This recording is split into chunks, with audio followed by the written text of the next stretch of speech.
Okay, let's see here. It's been a long time. What's up, everybody? Man, just hanging out. Don't be surprised. So I know that it's been a long time since I've been on here, so I'm gonna jump on and do a few randoms and not explain my necessary hiatus. I just want to touch a few bases. As you can see by my topic, I want to see or say that, man, it's hard to find strength to fight through all the injustices when you feel like our government has failed us. You know what I mean? And so I just want to, man, welcome everybody. When we see,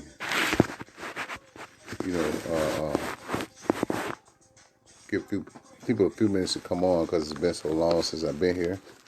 And so I know it's like a Saturday Night Live show, but they're not expecting me here. But I just wanted to really just, touch on, what's up, Tim? How you doing? You know what I mean? Yeah, good seeing you, bro. I hadn't seen you since I've been home, but I'll catch up with you in a minute. Yeah, so, yeah, but it's just hard really finding the strength to continue to fight the injustice when we see all the stuff that our government is not doing in regards to people in prison, in regards to those who are still incarcerated, in regards to saying that they're going to, hey, Pam, how you doing, Tammy?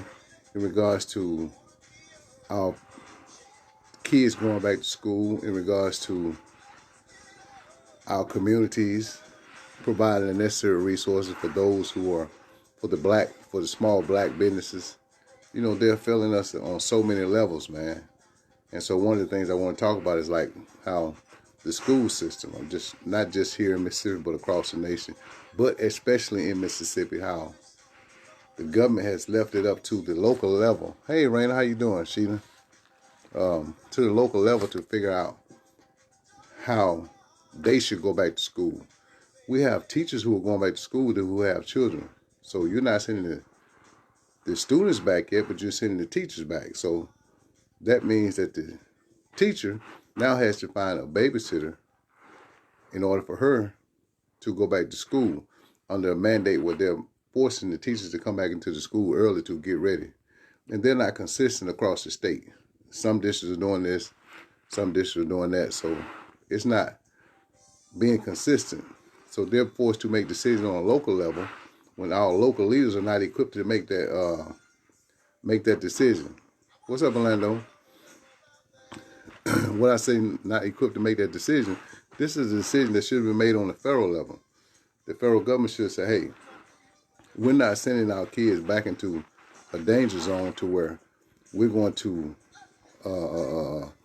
put them at risk from receiving or getting COVID-19.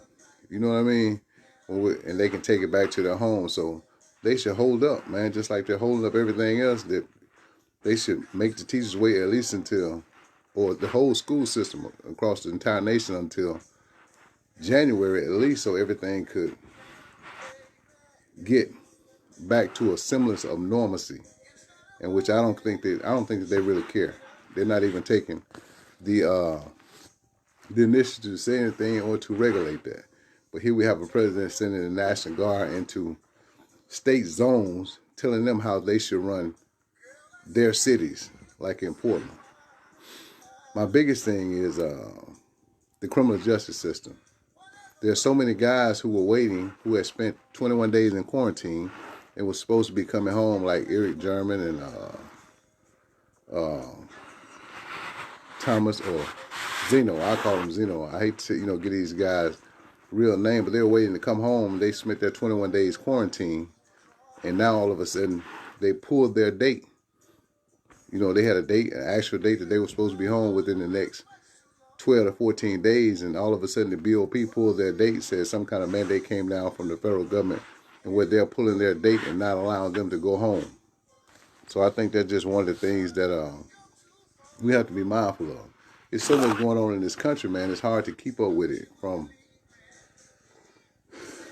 people are still laying people off because this second wave of pandemic, what they're expecting. People are still not allowed to see their family members who are incarcerated. One of the things that it's hard it's hard enough doing time, but it's even harder when you can't spend time or see those people that you love, man, for such a long time. And we're talking about not consistently with the telephone, even though their calls, when they're allowed to make them, are free. So that's a given. But you still got some camps, some in the federal. I can only speak with the federal system. You got some camps who are still sneaking inmates out to go to Unicor, so they can't social distance just because they want to get a certain product out for the military, be it the Air Force or the Navy. So they're doing that at a couple of women's institutions, but no male facility, none of the industries or the Unicor are allowed to go to work because you have such a high rate of people dying and people being infected inside. I was just looking at today where they had at one institution, they had 56 officers who have been in quarantine for 20-something days. You got over 100 and something inmates just in one unit who were separated being quarantined. But what they did was they let them out early and they put them right back in with the other people who hadn't been tested. So they risk being reinfected all over again. It's just so much going on in the BOP, man. So I had to take a hiatus just to try to regroup and find the strength. When you see so much injustice, man, you don't know where to start. You see injustice on the state level. You see injustice on the federal level. You see injustice where the people that you fight for and your friends and loved ones that you know should be home by now, you fight for them and you do all you can. But then no matter what you do,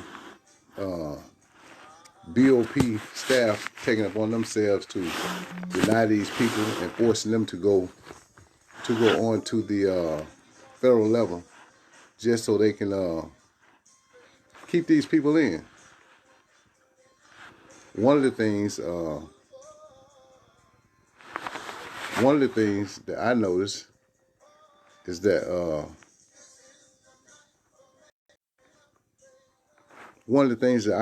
was that, and this is like no rumor, one of the reasons that they're not letting some of the inmates go home is simply because they got stimulus check. The federal government and the state government, for the people who are incarcerated, they got stimulus check for these inmates who are incarcerated. Just imagine that now. You think about, at one institution, you got roughly 1,800 to 2,000 people. So that's 1,800 to 2,000 people that they claim as dependent and got stimulus checks for. So do you think that they really want to let somebody go home on compassionate release when they're receiving a stimulus check and then they're expected to get another stimulus check?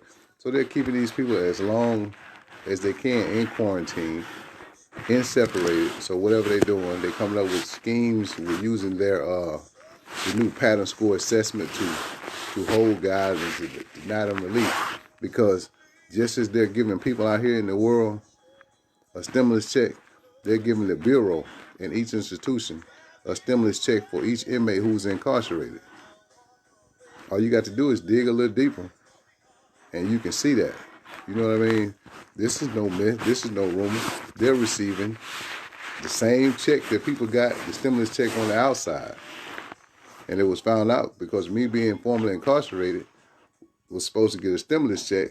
They said that my stimulus check was received by the last institution I was at because they claimed me as a dependent, even though COVID-19 or the pandemic didn't start until a month or two after I got released. So I can only imagine if they told me that, because that Forest City claimed me as a dependent, that they received a stimulus check, then how in the world we as American people sit back and allow the government to use our people who they're not letting them see their loved ones. They're not giving them the necessary health care. They're not providing them with masks, and they can't social distance, especially any lower in the camp, because there are no walls, and everybody uses the same everything, same restroom, same food service, and everything. So it's just like they've given up. Everybody's in the same unit. They're breathing the same air, and so it just the whole scheme is this: how they have monetized incarceration to a point to where they don't even want to let our loved ones go. And so even the ones that they let come home on house arrest or home confinement, they're still BOP property. So I'm sure that they're getting monetary value for them too. So just think about that for a moment, man. I just want y'all to think about that. So that's one thing that there's so many little hidden things that go on. It's so much going on inside the within the government or within the prison system that people are not telling. What's up, Dara? Man, I thought you were supposed to be coming home. So did they pull your release too? You know what I mean? And so it's just a lot going on, man. I like to see. I was expecting my partner Zeno home. And they're supposed to be coming home. He went through the whole quarantine with the tent and everything. They separate them. Hey, Samantha. They separated them. And now all of a sudden they pulled their date. For what reason? And they're doing it with no justification, not saying anything. Okay, man, we just gave you a sense of false hope just so we can turn in these numbers of people who are expected to be released. So once they realize that they could get a stimulus check for them, so I would guess that would be the reason that they didn't let them go, so that they can come out and get their own money. Here I am. I got released, like I say, pre-COVID-19, and then, when I apply for my stimulus check, they tell me that when I call the IRS that my stimulus check was received by the staff at Forest City, FCI Forest City Camp. So I'm like, okay, wait a minute. How can they get a check from me when I've been released since January 10th? You know what I'm saying? What's up, brother? Oh, yeah? Give me a call, man. Got the same number. Yeah. So you got out on compassion release? We got my old seller. He just came home on due to COVID-19. Oh, they got your stimulus check too, Daryl. They got your stimulus check too. Even though you're home, so they received it for you too. Yeah. Hey, Janet, how you doing? Also, we got this what is it, on August 22nd? Run that by me, Janet. We got something going on August 22nd where we're doing a national campaign to highlight mass incarceration. So we want as many people to spread that word. I'll be sharing that again. I'll get with Janet Lee and Trey the Truth and so many other people who are organizing and speaking on mass incarceration. So we're going to have a whole day to where, maybe yours was received by FCI Benningsville, Orlando. So that's one of the things. So it's been a hold up because right now it's so many people scamming, but they're sending people who are home. National Day of Freedom and Justice, August 22nd. So what we're doing, we're asking everybody to ring the bell during that time. We're going to, even though we're on different time zones from California to the Eastern Coast, we're going to find a centralized time to where we're going to be ringing the bell and have marches and demonstrations just to fight mass incarceration on August 22nd. I'm not sure if I'll be doing anything here because I'm looking for a way that, what's up, Nikki? That I can find strength to go on fighting, man. It's been hard. I had to pull away because, what's up, brother? Same to you, brother. It's been so much going on, man, around. You know what I mean? And so, I just wanted to take time to recalibrate because I can't help anybody if I'm not in good working order myself. That's spiritually, mentally, physically, that's everything. So that's one of the things that we want, that I won't forget. You know what I mean? So Uh, yeah, that's one of the things that I don't want. I don't want to do. What's up, Tony? Yeah. So that's one of the things that I want to know and be sure that I do my part to help to be able to fully help the guys who are still incarcerated. You know what I mean? So just give me the location. We don't know the exact location. I want to do something in the Delta only because of restriction, Janet. So I want to make sure that I'm doing something in Mississippi to highlight that event. Hey, what's up, Amy? Yeah, I've been missing. You know what I mean? And so I I will. I will. You know what? I want to organize something. Like I say, I don't know. I had told a lot of people that really I didn't want to be in this struggle anymore. Not because it's just so much injustice going on, man. And then there's so many people who jump on and want to be jumping this race like they're all for people, but then they're taking money from people who put out hard work. Then they're taking the shine. They're stealing from people. They're using people's name like Amy. They're using people's names to steal money or to gather money and everything when she's out here fighting, trying to free people, with everything, man. Yes, sure, it costs money to do this, but when you have people who are opportunists and they're going to do that, criminals are going to be criminal regardless, no matter how much you fight.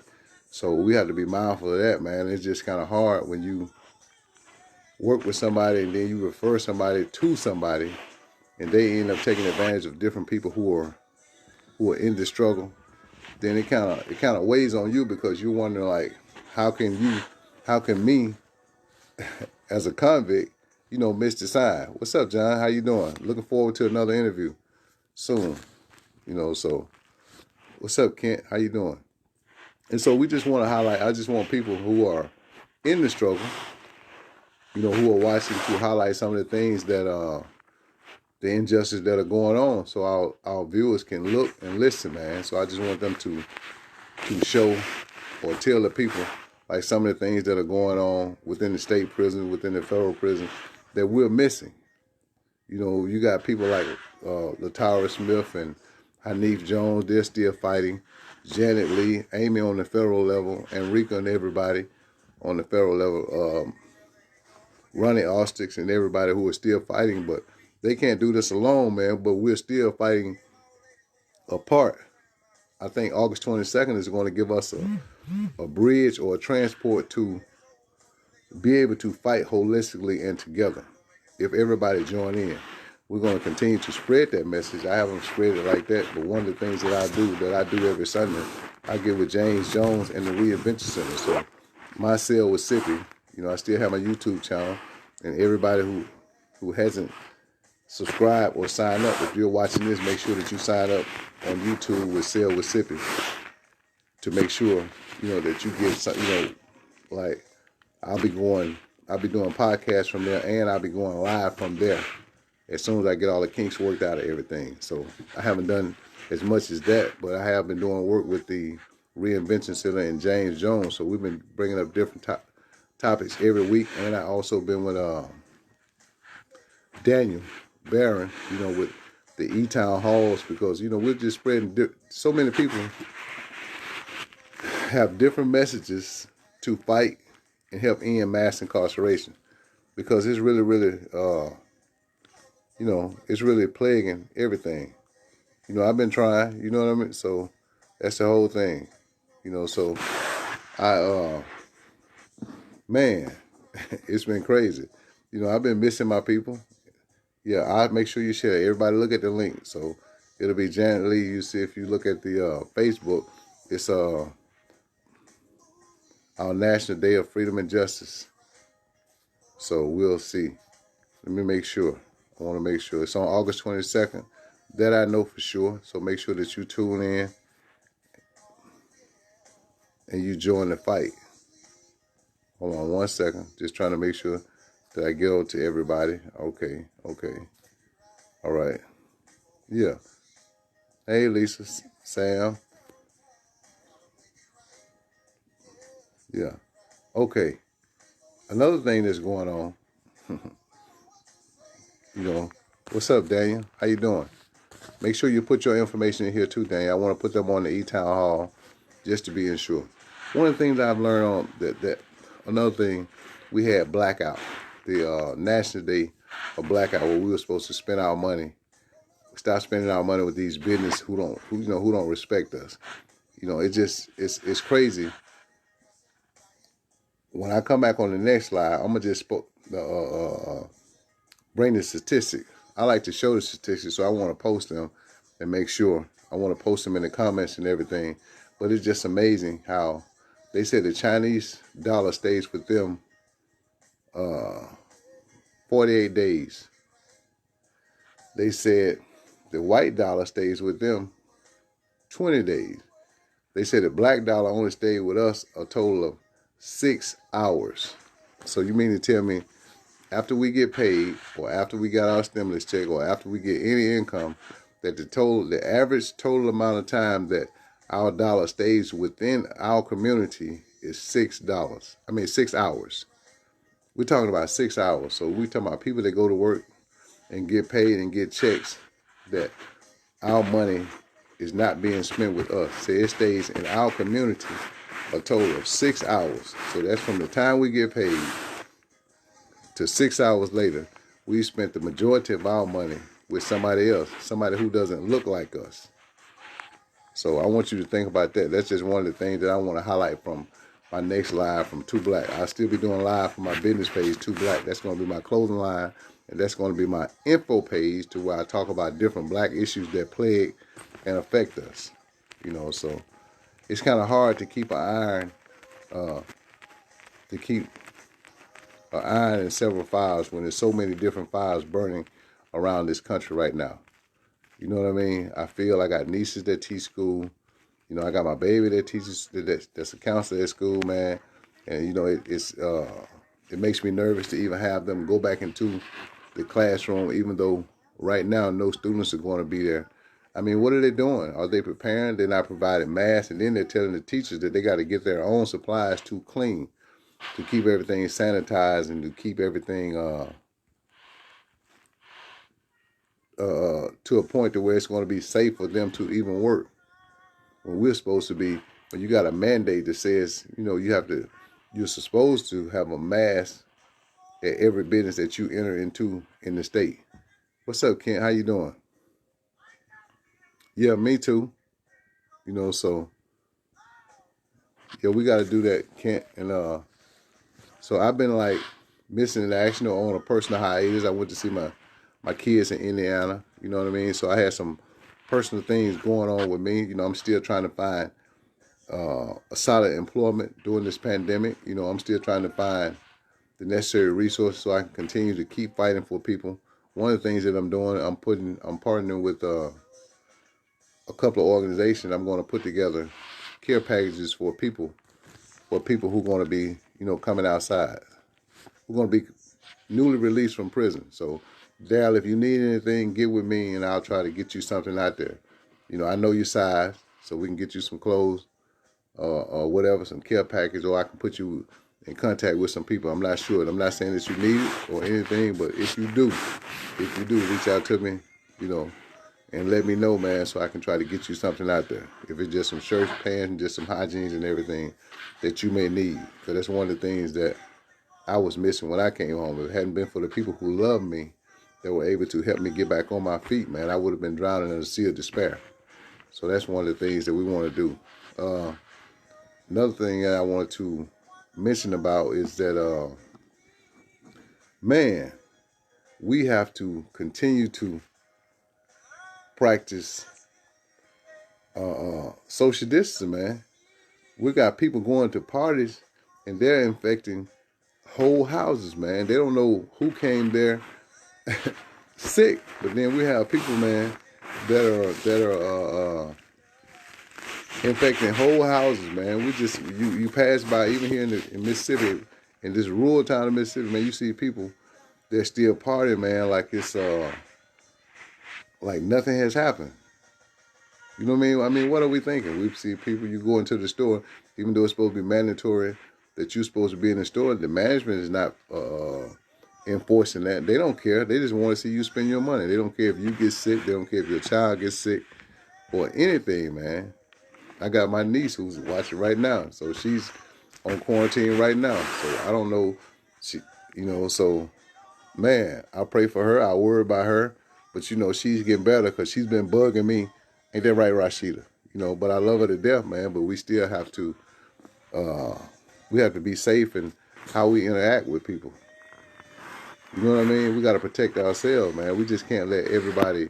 What's up, Dex? How you doing? So we just have to be mindful, man, that COVID is real. And then you won't know. People are not going to respect them until somebody close to them pass away from it or get so sick to the where, they lose that they almost lose their life with it. So everybody think that they're Superman or Superwoman until somebody close to them get infected or until, and even then, man, we have people who know that they've been around people who high risk or who have tested positive, but they're still going around these people and they're still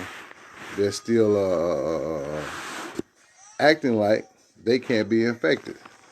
So it's like you're not respecting death at all, man. I mean, if you got a death wish, man, just man. Then we had the people in Alabama, the fraternities in Alabama who had a whole money pool where they were going around trying to get infected, and whoever got infected got the pot. They would put money into the pot every week. This whole group, these whole fraternities on these college campuses, they were going around. It's some of the dumbest and craziest antics, man, that you ever want to see. I'm trying to stop cursing on my lives and stuff. So it's some of the dumbest stuff, man, that I ever seen, where you got a group of people who are putting up a money pool but going to parties trying to get infected. They're having these parties and a whole bunch of people are attending and they're trying to get infected just so. And the first one that get infected, when he tests positive, when they send in their kits or when they go in and get tested and they get them positive, they get the pot. Then they start back to put money over. So that money is gone. Pots have got up to $3,000 and $4,000, and somebody get infected, they get the money. Now, here they go again. Everybody's putting up money, and they're doing the same thing over and over, but you don't see the news media, highlighting any of that. Then we got the two ladies on the Black Lives Matter movement, or how can they say the All Lives Matter movement, who are supposed to be two black females now, or several black females who are Trump supporters, and saying that he's been the best thing that ever happened to this country. Man, what is the world coming to? So it's just so many things that are going on around us, man, that you would just think that with all the killings and all the people who are missing, there's so many people missing in the state of around here, just around here in Bolivar County, who are missing that people don't even talk about. You know what I mean? Like Cheryl Ray said, people are having pool parties like it's going out of style.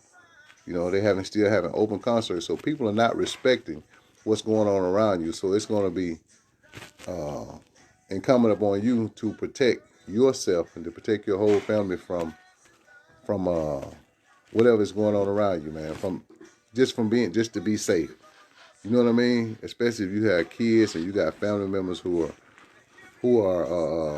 how can I say it? Have pre-existing conditions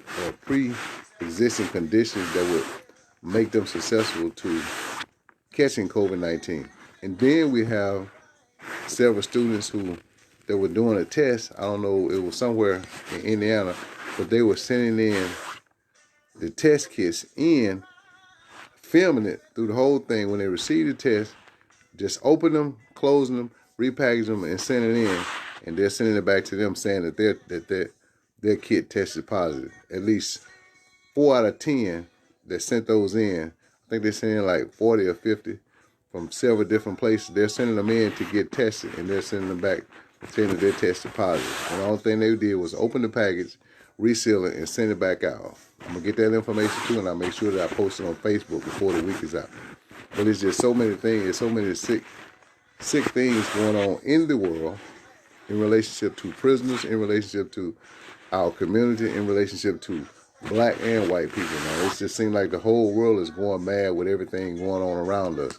That that I didn't even want to watch the news. I didn't even want to be on social media, but you know, I know that my brothers who are still inside need me. I know that my family needs me, so it's just been hard to juggle everything that's going on around me. So I hadn't been all the way out of pocket, Amy. You know, I've been working on, I got a whole pile of work now from different guys inside, from Hispanic, Esteban Lopez to James Scruggs, the young guy who I did time with up in Bennettsville, who had the life sentence. You know, came in when he was like 19. He missed the Miller v. USA by 5 or 6 months, so he couldn't get action under that simply because he turned 19 5 months after he committed his crime. Everybody knows he's still a juvenile. He's been in prison over 20-something years. He's been in prison more than he has lived on the street.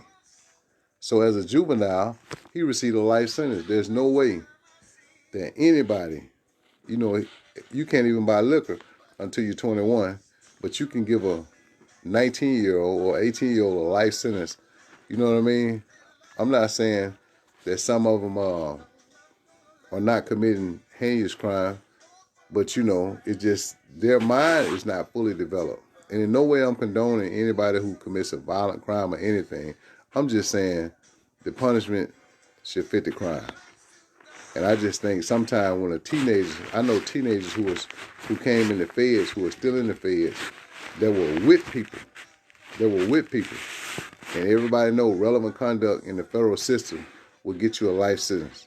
Not the conduct you do, but the relevant conduct that somebody else said you did would get you a life sentence. So there's so many hidden truths and so many hidden factors that people don't even know about the federal sentencing scheme that would cause a juvenile to get a life sentence, especially if he was raised to be loyal to his group, be loyal to his set, so to speak. You know what I mean? So it's easy for one of them to get a life sentence, man. And with our prisons bursting at the seam, even the state prison, Jay, you know what I mean? Bursting at the seam. We can't even afford to close 29 because you ain't got nowhere else for the people to go. You know what I'm saying? Right here, right 6 miles from where I live, you can't even afford to close the prison because you ain't got nowhere else to put them. You know what I mean? And so the killing still hasn't stopped.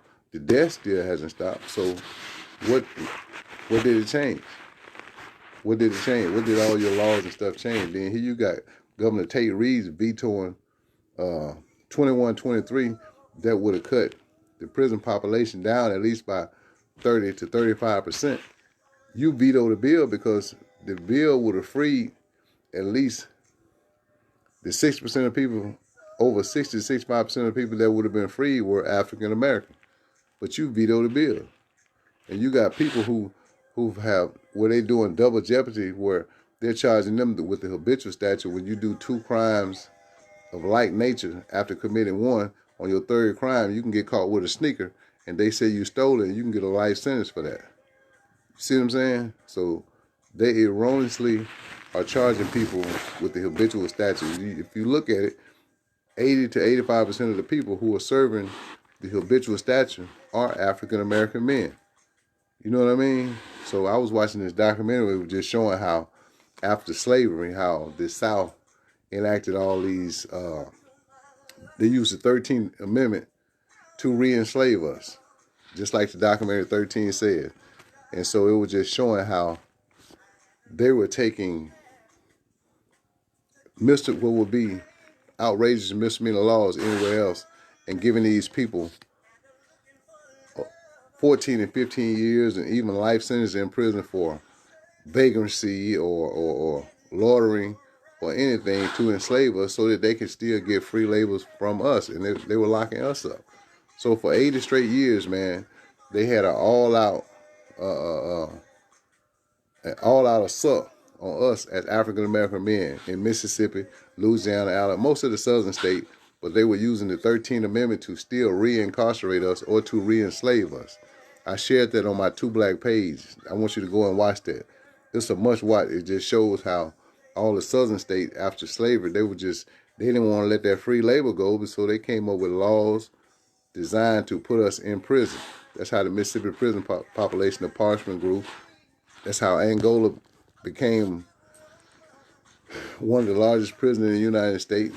And it was us. It was African American men who were in prison there. So they took the same amendment that freed us and came back and wrote it and add except for a crime. And they created certain crimes to incarcerate us and lock us up, man. There was no way teenagers then were getting 14 and 15 years for vagrancy. You know, it's a cold documentary. I'll reshare it on my regular Facebook page just so you can watch that. I said all that to say, man, that the fastest growing population in our prison are black women. We already know that the African American male make up at least 68 to 70% of the population in all prisons, state and federal. You know what I mean? What, we're the only ones committing crimes? You know, and so yet and still you got pedophiles and sex offenders, they're only getting 2 and 3 years. But an African American male for a nonviolent drug offense can get a life sentence, can get anywhere from 20 years to life as a first-time offender. I mean, so the math don't add up, man. Like I say, as I said in my thing, man, it's hard finding the strength to keep going on when I know that my people are being unjustly incarcerated, that my people are getting overlooked and forsaken in the name of big business and government. You know, you're sending our people here, back here in this state. Other states are waiting to January before they even consider sending anybody to school, teachers and students. They're doing everything virtual. And then the superintendent has already said here in Mississippi that they don't have enough equipment so kids can do virtual homeschooling or schooling at home. They don't have enough laptops or whatever they need for the kid to go online and take the classes, because they have to provide that. But yet and still, they're requiring them to go back to school next month. The teachers to go back to school next month. And probably the students are going to follow soon after. What they want to do is just so that somebody can go there and die, and then they can have said, well, okay, we shouldn't have sent them back. But the federal government or our current leaders don't have enough balls to say, hey, let's hold up, let's wait, let's see what's going to happen with this pandemic, let's see what the vaccine is going to come out or anything. I don't know, man, it's crazy. So that's the only thing I can tell you, man. Everything is, you're right, very delusional. You know, what's up, Pat? How you doing, man? Been a long time. So we got to get together and just talk about some things, man, that we need to do to change everything. Don't forget August 22nd, man. National Day of Freedom and Justice. So we're going to try to build a platform on that. A good place, Janet Lee, would be Coldwater with the brother Patrick Alexander. Patrick Alexander, there's a lady on now. Her name is Janet Lee. So look for her in the comments. And you guys change information so we can get together and try to put something together in Mississippi for the National Day of Freedom and Justice, which is August 22nd. So it's going to be a national ground and pound protest or whatever issues we have, man. We got to get ready for this election and make sure that we vote and cast our care and concern on the national public. So that's it, man. So hopefully this won't be my last broadcast. Hopefully I'll find the strength and get rejuvenated to find a reason to fight. You know, for you guys, man. I've been missing you guys too. I appreciate everything. Take care. Good night.